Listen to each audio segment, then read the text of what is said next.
Wakana lan ana sapa Rasulullah sallallahu alaihi wasallam yu ahsanan nasi, api-api manusa apane kholqon bentuk fisike, wa khuluqon lan perilaku sosiale. Kholqon itu bentuk napa? Fisik. Iku namane kejadiane, wa khuluqon itu perilaku sosial utawa akhlake. Dadi Nabi secara fisik ya sangat baik, secara perilaku juga sangat baik. Jadi enggak boleh Nabi kecilnya nyolong mboten mungkin, terus Nabi elek pesek mboten mungkin. Jadi Nabi fisiknya ya ideal, perilakunya ya ideal, baik setelah diangkat jadi Nabi maupun sebelumnya. Wa ahdahum, nah ini dari kata ahda, afal tafdil, afdal. Wa ahdahum lan luweh untuk petunjuk enas. Ya kados azkahum wong paling bersih, ahdahum wong paling entuk hidayat, wa ahdahum lan luweh entuk hidayate manusa ilal haqqi maring dalan hak, turukon apane dalane. Ya jadi wong nak terlalu bersih wong Arab muni askahum apa? Kalau terlalu berhidayat wong muni apa? Ahdahum napa? Jadi afal tafdil sangka bina nakis napa? Afal tafdil sangka bina nakis. Ahda farabbukum a'lamu biman huwa ahda sabila utawa aska napa? Aska dan seterusnya. Karena ana apa khuluquhu tindak lampahe Nabi. Akhlak maknane perilaku maknawi itu, perilaku sosial wong darani akhlak, nak bentuk fisik wong darani kholqon apa? Kholqon. Dadi koyo raimu ngene iki jenenge kholqon. Nak kelakuanem jenenge khuluq. Paham ya? Ngono ora paham-paham. Budi pekerti, bingung budi pekerti opo. Karena ana apa khuluquhu apa akhlake Nabi Al-Qur'an. Kena kepen ro akhlake Nabi piye semua ajarannya Quran yaitu perilakunya Rasulullah sallallahu alaihi wasallam. Wasimatuhu tawi watak dasare Nabi al-hufrona gampang nyepuro. Jadi al-hufrona itu tetap nasab nggih karena hakikate khobar saking kana napa khobar. Berarti ngene kana khuluquhul Qur'ana wa kana simatuhu al-hufrona. Jadi al-hufrona tetap khobar saking kana apa? Kana ana apa khuluquhu al-Qur'ana. Wasimatuhu kana simatuhu al-hufrona. Ya paham nggih? Tapi misalnya ana sing maca al-hufranu ya berarti wasimatu langsung mubtada mandiri, napa? Mubtada mandiri, al-hufranu langsung jadi khobar sendiri. Ya itu pilihan. Kayak gini loh ya, di hadis itu semua harokat beda. Di hadis mestinya kayak ora krasa ora tau mikir. Iyyakum wa muhdatsatil umur fa inna kulla muhdatsatin bid'ah. Itu kalau Mbah Mun baca wa kullu bid'atin dolalah. Rata-rata kalau Kiai Alim baca wa kullu bid'atin dolalah. Tapi banyak langsung banting setir, mbok krono alim, mbok krono bodho ora roh, langsung wa kullu bid'atin dolalah. Nah, kalau yang banting setir berarti dia jadi mubtada sendiri. Tapi sebetulnya di semua rata-rata ahli hadis bacanya nasab. Mergo iyyakum wa muhdatsatil umur fa inna kulla bid'atin dolalah ay wa kullu dolalatin finnar karena diatafkan ke mansubnya inna, wah. Nah, terus mansubnya inna dibuang artinya cukup dengan ataf, innanya dibuang. Makanya wa kullu bid'atin dolalah wa inna kullu bid'atin dolalah. Tapi ya boleh saja langsung mbok waca wa kullu bid'atin. Tapi ora usah debat. Kiai ono sing maca nasab, ono sing maca rafa, malah takok. Malah apa? Kiai kok takok napa? Kiai kok takok. Mestine ro nek rafa iku berarti mustaqil apa? Mustaqil, kalau nasab berarti masih fa inna kulla bid'atin dolalah wa kulla dolalatin wa inna kulla dolalatin finnar. Jadi memang ya seperti itu biasanya kayak ini yang baca wasimatuhu hufranu ya boleh apa? Wasimatuhu utawi langsung iku al-hufranu. Nak baca wasimatu al-hufrana wasimatu wa kana simatuhu al-hufrana. Paham ya? Tetap mengulang kana napa? Yan sohu nasihati sapa nabi lil insani maring manusa wa yafsahu lan ngekeki kelonggaran sapa nabi fil ihsani ing dalam perilaku apik. Perilaku apik itu ndak ada batasnya. Longgar selonggar-longgarnya. Masyhur. Nabi nate ngaji ngeten iki kados kula panjenengan ngaji terus ada pemuda lewat meninggalkan majelis ngaji. Banyak sahabat yang mengatakan, "Wah, celaka betul pemuda itu ada Rasulullah ngaji kok ndak ikut ngaji." Tapi Nabi dengan enteng ngendikan pemuda itu ngerawat ibunya, ngerawat keluarganya. Jadi enggak ngaji ya bagus. Karena ngerawat keluarga itu bagian dari ajaranku. Itu namanya yafsah longgar. Menawa kula nggih niru ngoten. Kula mboten nate mbayangno khole bapak alumni kudu teko ndak harus seperti itu. Misalnya yang di rumah ibu ya enggak perlu datang di hallnya bapak atau lagi golek pekerjaan ya apa? Enggak perlu datang atau genjatan senjata ambek istri ya enggak perlu datang. Wes pokoke husnudzon urip itu kudu yafsah fil ihsan longgar. Karena kebaikan itu tidak terbatas. Mungkin yang tidak datang di hall orang yang punya kewajiban yang lebih penting. Atau ekonomi, itu sing sering ya iku lah sing jelas daripada utang-utang ora usah teko. Ya sudah kita yafsah fil ihsan apa? Yafsah, longgar selonggar-longgarnya dalam melakukan bentuk kebaikan karena kebaikan tidak terbatas. Ya kan tadi yang ngaji nggih sae, yang enggak ngaji karena ngurusi keluarga nggih sae. Ya sudah. Yang enggak ngaji karena tidur melupakan luka hidup ya sae daripada melek rawani ke ora duwe aktivitas wis napa turu. Kayak kancaku ning pondok turu. Kenapa turu? Melek pe wopo le Gus gak dipopo. Nah itu trik-trik melawan apa? Kemiskinan apa? Ya sudah itu ya baik. Soalnya semua kebaikan tentu baik. Zaman Nabi Sugeng wa yafsahu fil ihsan. Beliau longgar sekali dalam menentukan kebaikan. Ya selonggar-longgarnya. Jadi enggak boleh orang mendiktekan kebaikan pada orang lain. Santri khole kiai ini kok ora teko berarti santri apa? Enggak perlu seperti itu. Mungkin dia tidak datang karena masyarakatnya baru bikin masjid, dia ketua panitia, atau ibunya sakit, atau istrinya sakit. Kita tidak pernah tahu kemaslahatan apa bagi dia. Ya sudah, karena kebaikan longgar, ya kita ikut longgar. Ojo asobiah kampungan. Mau sing kiai biasa, ke sira kiai kok. Sing jembar, napa? Jembar.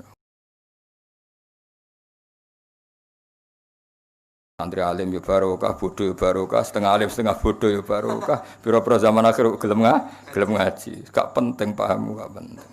Butuh bakat, paham ya butuh apa? Butuh bakat. Ya sudah biasa aja.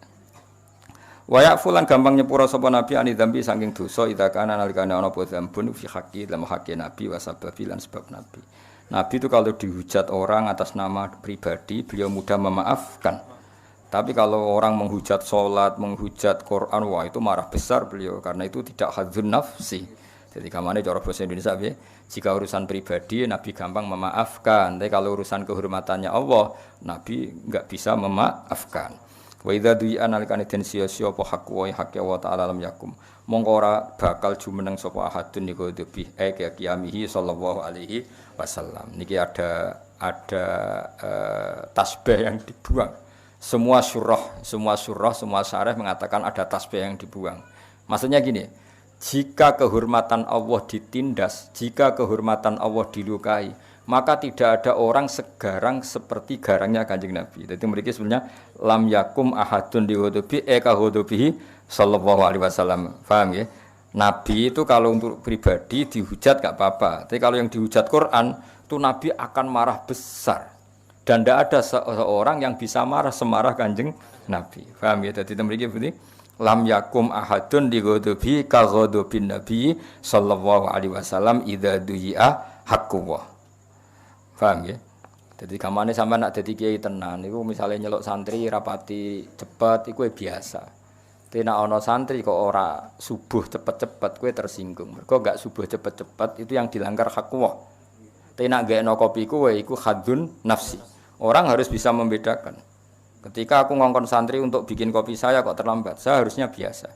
Jadi ketika mereka sering sholat subuh terlambat, saya harus tersinggung karena sholat subuh itu haqqullah, apa? Haqqullah. Sementara bikinan kopi itu khadzun nafsi. Iku ki waras, nek ngono iku makome waras, apa? Waras. Ya sudah harus seperti itu, harus dilatih, nafsu kamu dilatih. Dilatih ben waras maksudnya, cuma malah dikembang ngono apa? Ya jelas ya. Jadi itu ada tasbih yang dibuang mestinya redaksinya bi wa idza du'a haqqwahi lam yakum ahadun dighudubih ka ghudubihi sallallahu alaihi wasallam. Jadi kamane Nabi mudah memaafkan kalau itu urusan apa pribadi, tapi kalau haqqwah yang ditindas atau disepelekan itu Nabi akan marah besar. Dan ketika beliau marah besar tidak ada seseorang yang bisa marah seperti marahnya Kanjeng Nabi. Itu masyhur itu ikhmar wajh, Nabi tersinggung betul. Misalnya Nabi misalnya Mulang itu mengajar, khutbah itu kan mengajar dulu. Khutbah itu dibuat cara Nabi untuk mengajar.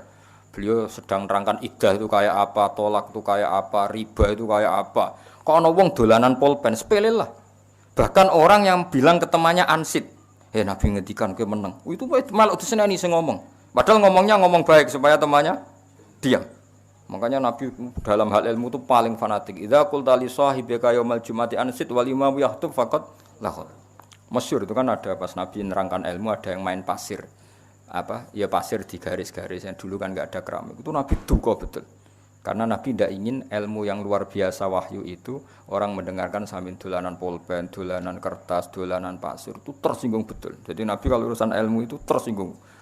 Bahkan ketika khutbah ana wong kancane, meneng-meneng Nabi wis ngendikan.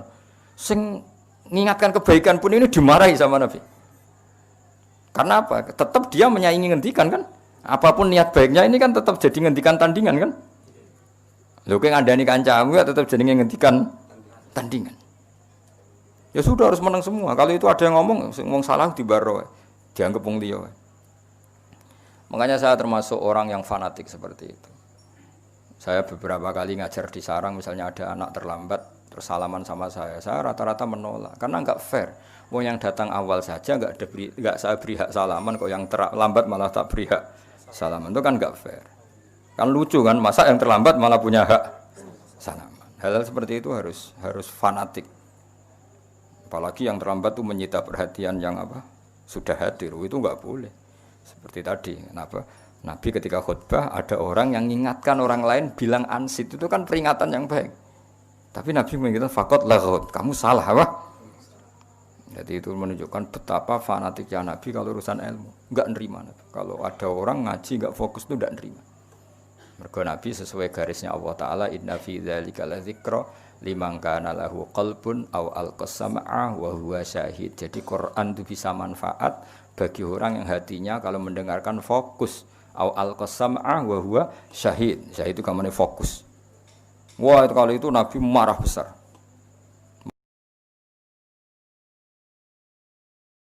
Makanya ngendikane ulama-ulama, wa idza takallama, kalau Nabi sudah ngendikan faka'an nama ala ru'usihimut thair, seakan-akan di kepala mereka ada burung yang takut terbang.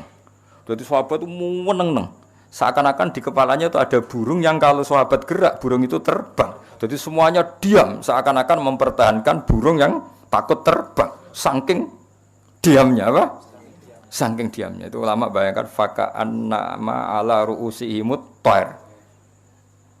Karena Nabi tersinggung betul kalau ngendikan ilmu. Bayangkan kan ngendikannya ilmunya Nabi itu kan taruhan surga dan neraka, karena beliau menjelaskan at-thariq ilal jannah, jalan menuju surga, at-thariq ila ridawah, jalan menuju diridani Allah. Kemudian disaingi ana wong kenalan, jenengan saking pundi?